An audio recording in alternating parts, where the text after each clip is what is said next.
Hello hi friends welcome back to my channel. आज मु बनैछि रोही माछ बेसर।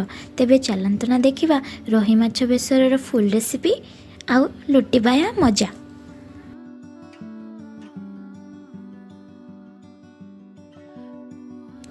रोही माछ बेसर पाई मु एठी नै नैछि 1 केजी रोही माछ।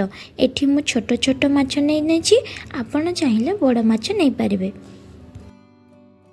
माछगुड़ी को भल भाव धोई नहीं से 3 चामच हलदी और आवश्यक अनुजाई लुण पकाई भल भाव गलाई नबा।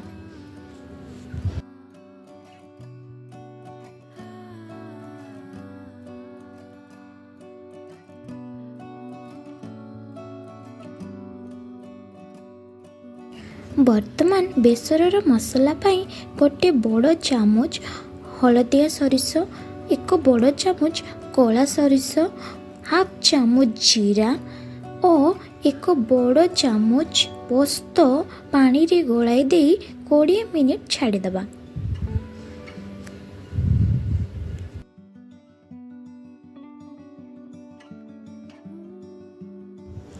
सरिष और पोस्त बतुरी गला परे पानी रु छाणी आनी सेथिरे हाफ अदा 8 रु 10 फड़ा रसुण एवं 1 सुखिला लंका दे मसला को बाटी नबा।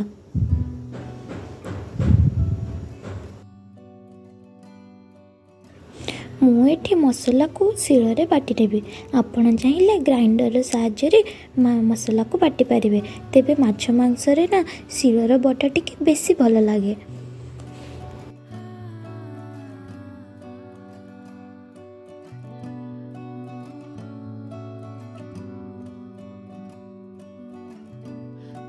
मसला को बाटी नेला परे ताको 15 मिनिट पर्यंत छाड़ी दबा, जहा फल सरिषर पितापण कटिजिबो। मसला पाई मु एठी 2टी पियाज को छोट छोट करी काटी नेछि, 2टी बिलाती को एही परी काटी नेछि और 2टी कंचा लंका नै अछि। माछको भाजिबा पाई मु एठी कड़ाई रे 4 बड़ चामच सरिष तेल पकाउछि। तेल को भल भाव गरम हवा को छाड़ी दबा।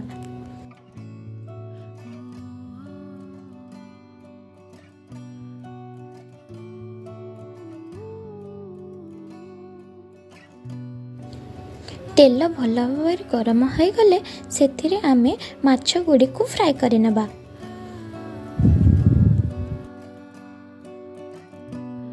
माछ गुड़ी को एपाक सेपाक करी लाली हवा पर्यंत भल भाव भाजी नबा।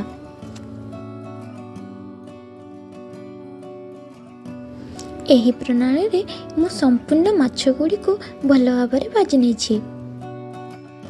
एठी 2टी बड़ साइज रो आलू को एही परी लंबा लंबा भाव काटी नै ताको कड़ाई रे तेल पकाई अल्प लुण नै भल भाव फ्राई करि नबा।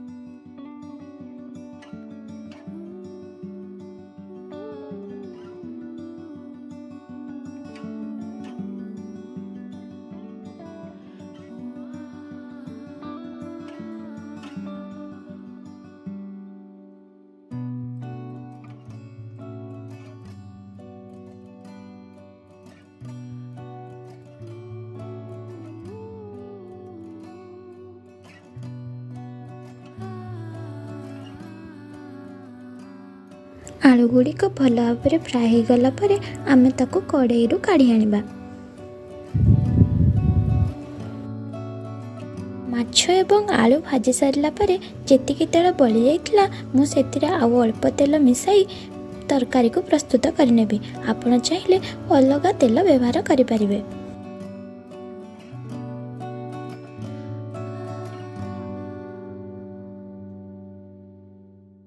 तेल भल भाव गरम हो गले सेथिरे 5 फुटण आउ रखाई कंचा लंका और पियाज कटा को पकाई ताको भल भाव भाजी नबा।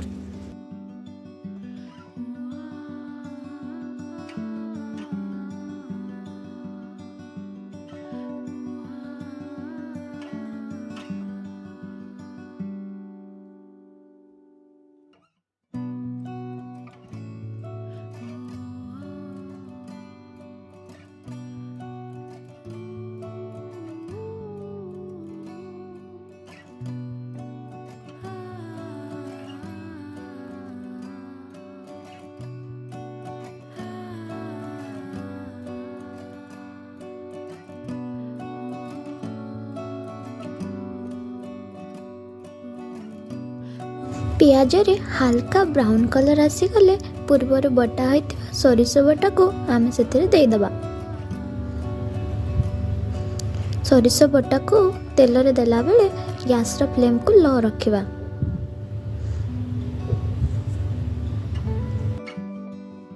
सरिष बटा को तेल सह भल भाव गला नहीं वर्तमान आमे सेतिरे गोटे चामच काश्मीरी लंका गुंड एवं गोटे चामच हळदी गुंड नहीं ताको भल भाव गलाई नबा।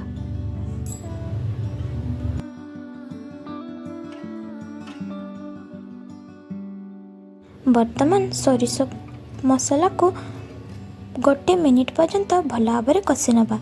वर्तमान सेतिरे गोटे चामच लुण पकाई सेतिरे अल्प पानी दे ताको फुटिया पई छाड़ी देबा।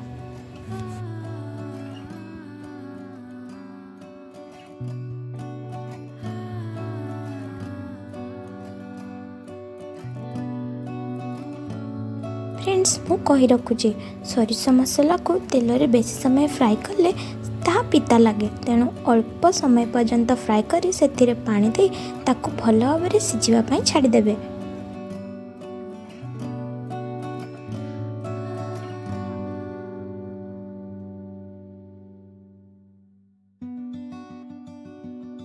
वर्तमान मसला प्रस्तुत हो गलानी। मसलार तेल संपूर्ण भाव में अलग हो गलानी।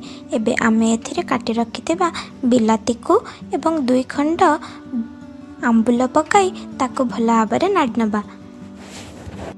वर्तमान आमे सेथिरे पूर्वर भाजी रखिथिबा आलू को दे दे सेथिरे अल्प परिमाण रे पानी दे ताको फुटिबा पई एवं आलू को अल्प परिमाण रे सिझिबा पई छाड़ी देबा।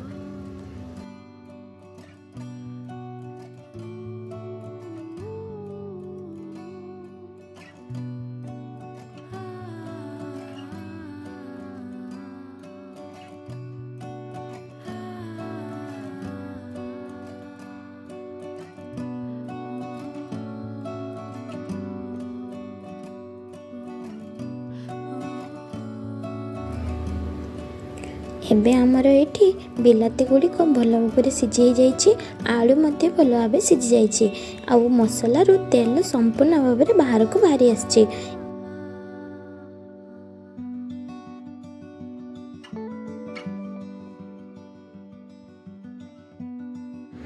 वर्तमान मुझे भजा माछ गुड़िक दे एथिरे गोटे ग्लास गरम पानी दे ताको फुटिबा पई छाड़ी देबी।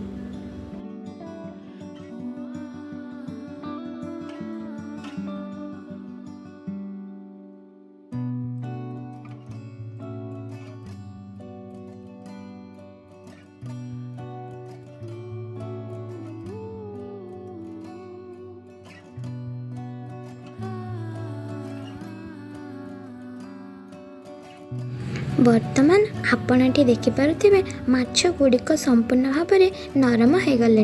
एबे प्रस्तुत हो जाइए आमर माछ बेसर।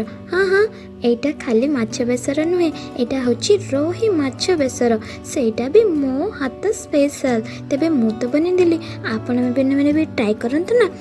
हाँ घरे समस्त को खाइबा पई दियंतु लाइक करंतु और शेयर करंतु।